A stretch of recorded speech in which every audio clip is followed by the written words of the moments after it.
Hi. Today we're gonna be uh, well, story Guatemala and the USA. Oh, content warning: genocide, military evil, human rights abuses, racism, and much more. I am really sorry.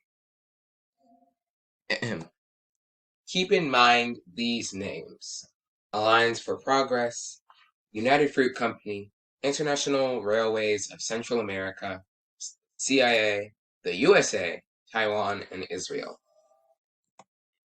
So anyways, once upon a time in a faraway place called Guatemala,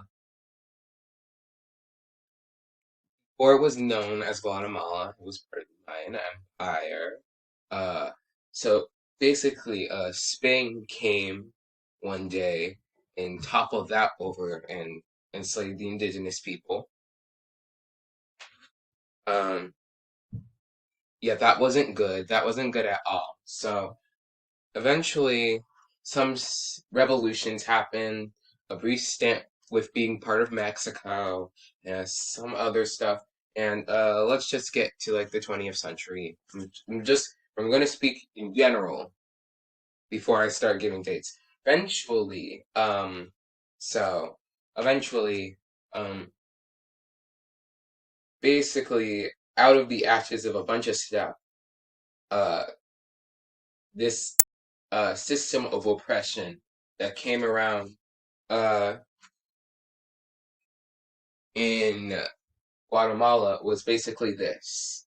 Uh, so of on the top of society, um, were were the Ladino population, not Tino, Dino, the Ladino population, which was a smaller group than the indigenous population. So you see, the Ladino population tended to be or got to be more wealthier and have more opportunities than the indigenous people who were basically made put into serfdom, if you know what feudalism is. It was basically feudalism, and that wasn't cool. That wasn't hog. That was not hog. That system of oppression was most definitely cash money. So anyways, uh there was a revolution by a bit more left-wing Ladino people wanted to undo the status quo. I didn't read up on why. I should have, but I didn't. Anyways, go. You can go look that up. Go Google it. Anyways, there was a revolution, and there there was first there was 10 years of democracy. In the first couple of years, uh, there was I forgot his name. I forgot a lot of people's names. But anyways, my God, I sound stupid. So anyways, the first president was like, why don't we repurpose uncultivated land that people aren't really using? And why don't we take that from, those people who aren't really using that land and give it to people and give it to other people and we'll pay them and we'll pay them the price that we'll pay them the price from their tax calculation. So you see, the United Fruit Company did not really like that at all. Um, so yeah, they were really upset. They were really upset. They were going boo hoo. Cultivated land was going to be uh not taken from them, just repurposed, and they would get paid. Just like two things. One, they liked the exploitative labor practices that the old regime had, which, gave them more money. And two, they lied on their taxes, so they wouldn't even get what the land was worth. Lied on their taxes to avoid paying more taxes. Also, three, I just want to reiterate, they did profit off the exploitative labor practices that got them bananas. And like, okay, so like, yeah, that made the United Fruit Company very mad. So the United Fruit Company was seething, but like the guy didn't really go through with it, but did say the workers can unionize, which made the United Fruit Company pretty mad. Then the next president came in. He was a bit more left wing, a bit more progressive. They were both pretty progressive, but he was a bit more progressive than the progressive, and was just like, uh, so how about we do that plan now? And basically giving land to landless peasants, which most of the time tended to be Mayans. Mayan, well, not just Mayan people, indigenous people. The indigenous people of Guatemala tended to be Mayans. Anyways, so the United Fruit Company was mad that it couldn't exploit people anymore. So it came to the CIA and the U.S. government and started lobbying it, basically saying, um, but they took our land that we're not using. I'm upset because I wanted to make that banana money, and it's not fair that they get to unionize, and it's not fair that our land gets bought from us. The land we're not using. So the CIA, after hearing that, was like, maybe. And then like one of the presidents, I think was his name was Eisenhower. So like President Eisenhower basically heard that some of the people in this new president's cabinet had were how do I say had Marxist beliefs. I know people have their opinions on Marxism and stuff like that, but the president himself wasn't Marxist. He had some people in his cabinet that were Marxists, and he said the Marxist Party, well, the Communist Party, it wasn't really even called the Communist Party, it was called the Party of Labor. I think it was the Guatemalan Party of Labor, but it basically said, but it was a Marxist party, and he said the Marxist Party can't, be legal. And Eisenhower did not like that because he was anti-communist to the point where he was about to do a crime. He basically told the CIA, hey, you know what? You know what? Go invade Guatemala. That, do that. Well, no. Go tell other people to invade Guatemala. Yeah. And that's what the CIA kind of did. They basically trained terrorists, you know, terrorists, basically trained terrorists to uh, storm Guatemala. But at the same time, the U.S. pulled up the propaganda campaign of a century. Oh, so I do want to say this was at the same time that the U.S. was planning on messing with, is it Iran or Iran? Anyways, this was the same time the USA was planning to mess with Iran. Uh, so, anyways, pulled this propaganda campaign, and well, the terrorists weren't. I read multiple sources. Some of them I forgot to list in the thing in the description. Hopefully, I do that. But I forgot to list in the description. But So how do I say this? I heard from some sources that they actually did go inside Guatemala and start messing with things. And at some point, in another article I read, basically said that that they didn't even step foot into Guatemala until until after it was all said and done. But anyways, 10 minutes. Sorry it's taking so long. Anyways, uh, Guatemala. Yeah, where was I? Yeah, there. Basically, the U.S. Led psychological warfare against the people of Guatemala, and basically said that the U.S. There is going to be invasion and it's going to be bloody, and it really messed with people's minds and it scared people. It was so terrible.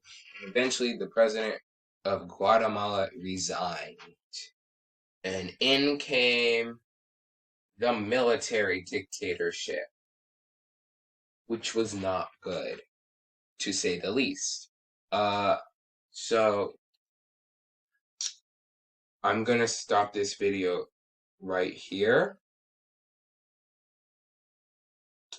Um, I may add it to another video, but let me just stop this video right here. So Guatemala was under a military dictatorship. The USA would support many military dictatorship in Guatemala and around the world, but we can talk about that later. Anyways, so yeah, in the first couple of years, it was a bunch of negative peace. Not like true peace, like where everyone's equal and having a good time. No, this was negative peace where it was just a military dictatorship. But could you even say it was a negative peace? Because there was already guerrilla warfare, so maybe not negative peace. It was just conflict. It was conflict since the moment coup began. Anyways, eventually there was a spark, and like that spark lit Guatemala more on fire. Like it was already on fire. Now it's really super duper on fire. Anyways, Guatemala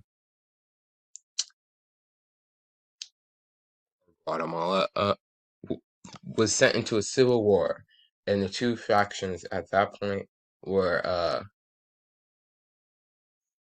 were where the military government and people who and then leftist, well, not really leftist at this point, but and Ladino insurgents.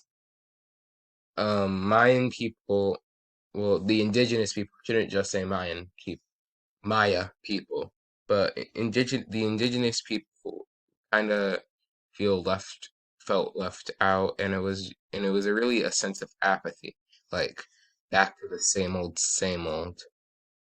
But these specific Ladino insurgency group uh went against the military dictatorship, and with varying results, and at some points there was only like 40 full-time members, so yeah.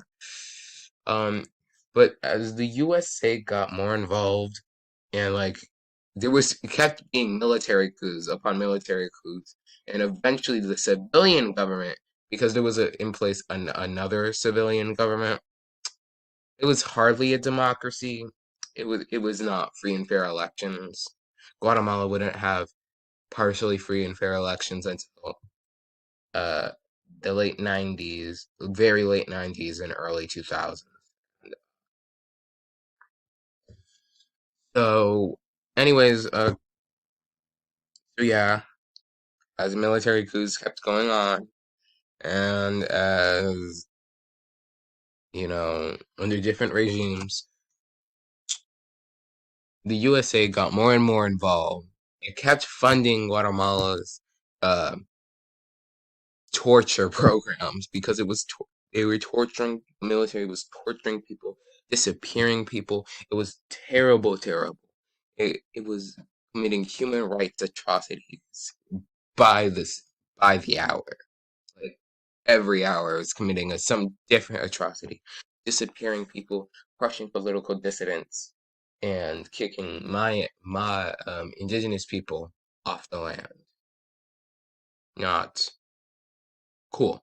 Not cool. Um. So, anyways, it really took a turn for the worse. Like there was already like a bunch of like fighting and violence and governmental oppression, and then there was an earthquake. There was more stuff in this. I'm giving you a brief overview, but basically, then there was an earthquake. Um, and an earthquake really rocked indigenous communities in Guatemala. So that that really hurt the indigenous communities. Like the earthquake hurt everybody, but it really impacted the indigenous communities. So a group of indigenous protesters went to like protest, and the government slaughtered them wholesale. And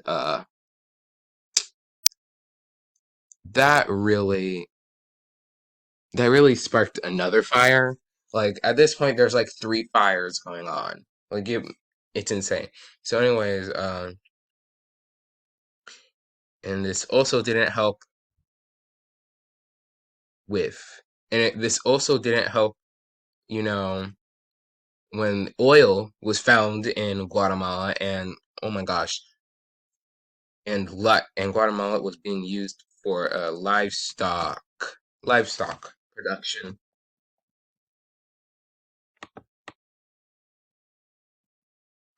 So you see, when more Mayan people joined more indigenous people started joining this anti-governmental coalition,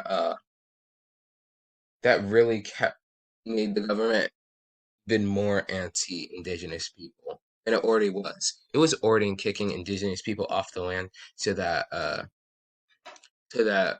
people could farm on the indigenous people's lands. Non-indigenous people can farm on indigenous people's lands that belong to them. The government stole it for livestock companies and livestock stuff like that. Which the what do you call it?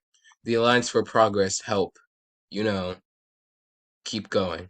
Also, I just wanted to say something. The United Fruit Company was not the only monopoly in Guatemala before all of this started. Also, the International Railways of Central America, which were really oppressive. Anyways, oppressive, not impressive, oppressive. Anyways, anyways.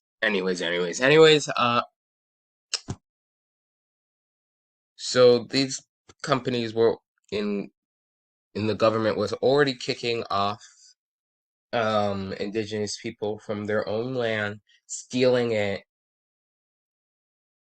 for oil and livestock. It was really terrible. And with the war going on, the Civil War, because keep in mind, the Civil War is happening while all this is happening. The Civil War,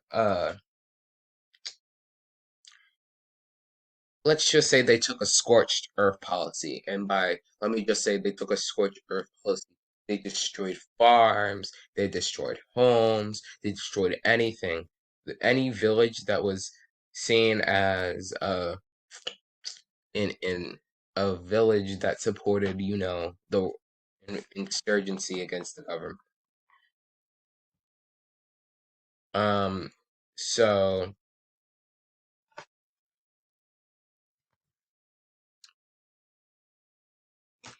then it escalated under under two new military people. It was one. So the first one kick-started it. The systematic genocide of the Mayan peoples. They would go to villages and burn people inside churches, put them all into churches and burn them inside. put the indigenous people inside churches and burned them. In one case, they slaughtered all the adults and then beat the children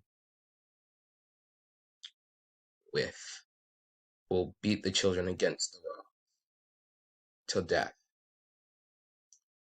So, the American government was supportive, really supportive, kept giving money, kept giving lots of money. At one point, what was his name? Jimmy Jimmy Carter, the one I think yeah, it was the one who sold his peanut farm. U.S. president said it would withhold money for Guatemala until they got the human rights shtick back together.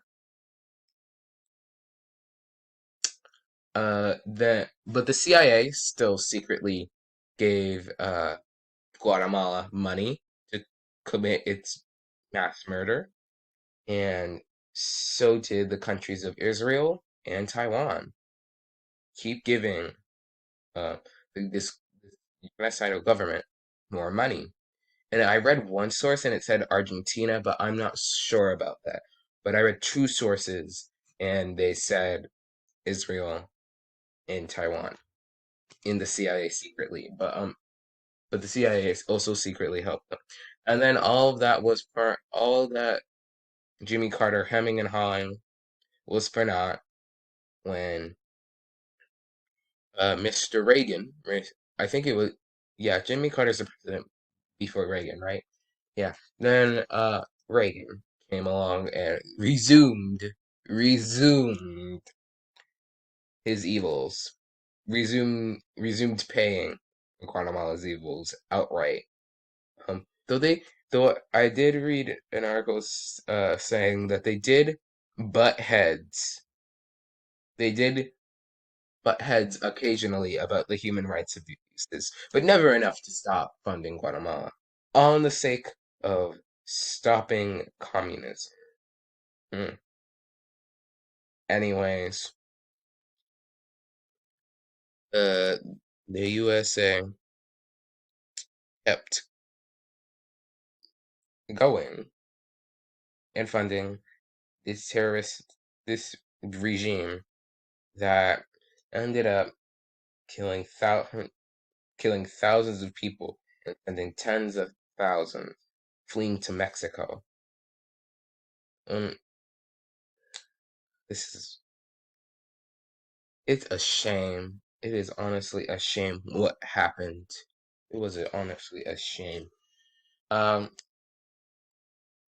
so all this stuff, it kept escalating, and indigenous people kept going into the resistance against the dictatorship more and more, which made it easier the for the government to quote unquote justify.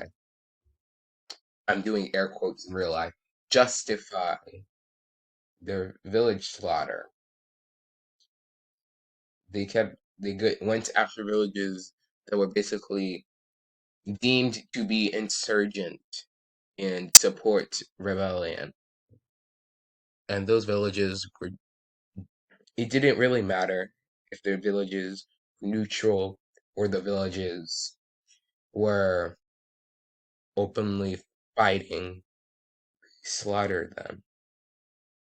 And and then the next military guy, ramped that up and also put in like the policy of self-policing. Basically, indigenous people were encouraged to turn in anybody that was deemed to be uh acting against the government and stuff like that. And villages that complied were spared.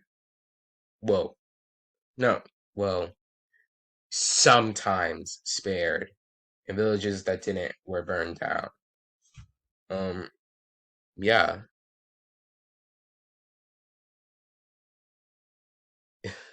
Oh my gosh. Eventually, in after a lot more atrocities in 1996. In 1996,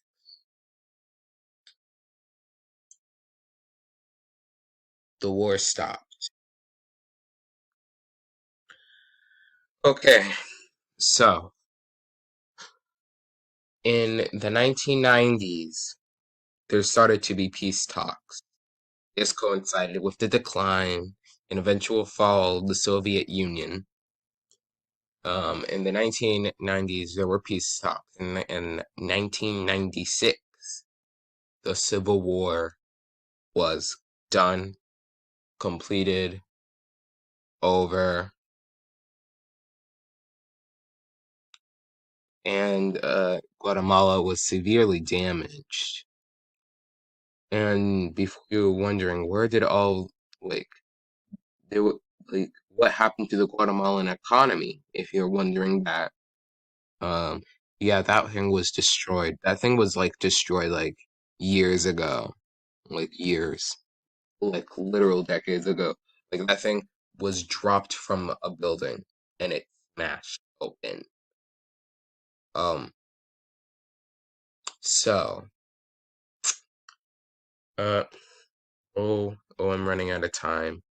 I'll record a third part. I'm gonna keep this simple. Economy crushed. Civil liberties denied. USA, USA, USA profiting? Yes.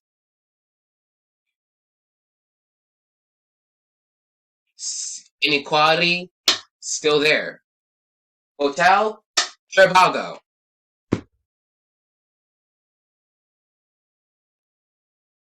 That is what happened. Bill Clinton apologized for, crushing a democracy,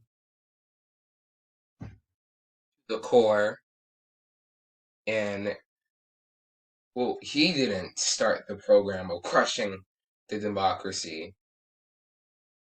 I'll tell you what Bill Clinton did some other time, but, like, he apologized for the U.S. crushing a democracy, starting massacres and mass murders, political repression, all that stuff.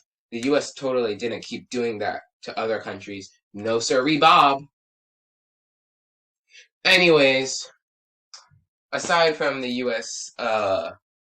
making promises it can't keep, in Guatemala there was a bit of a reckoning. What happened during the Civil War? One of the presidents during this time was prosecuted. That's the word. Prosecuted. For committing genocide. I don't know if he was convicted, but just the fact that he was prosecuted was a win in a way. It's still a tragedy. Anyways, what was I gonna say? Oh yeah, Guatemala is still a pretty unequal society. I heard it's pretty beautiful, you know. But this was not the USA's only crushing of a democracy. It did more. But learning from Guatemala, I just want to ask, what did this accomplish? Yeah, it stopped communism and socialism, even though the two presidents that were there weren't socialists or communists. They were just kind of progressive. They just wanted to stop the land exploitation by foreign companies.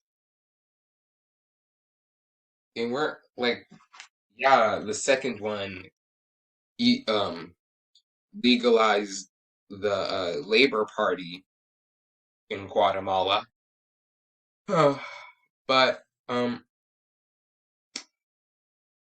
and like like anything else, and even if they were socialist and communist, the people voted the people in. The USA shouldn't have, crushed a democracy. It was really a war of exploitation, and that was really the big thing. They just used communism and socialism as an excuse. They did this just so, they did this just so that the United Fruit Company can, keep making its profits. And that railroad company for it to keep making its profits. And the oil companies to keep making it their profits. And the livestock companies to keep making their profits. It's just a story of imperialism. Going to another smaller country, setting up a puppet state there, and exploiting its natural resources.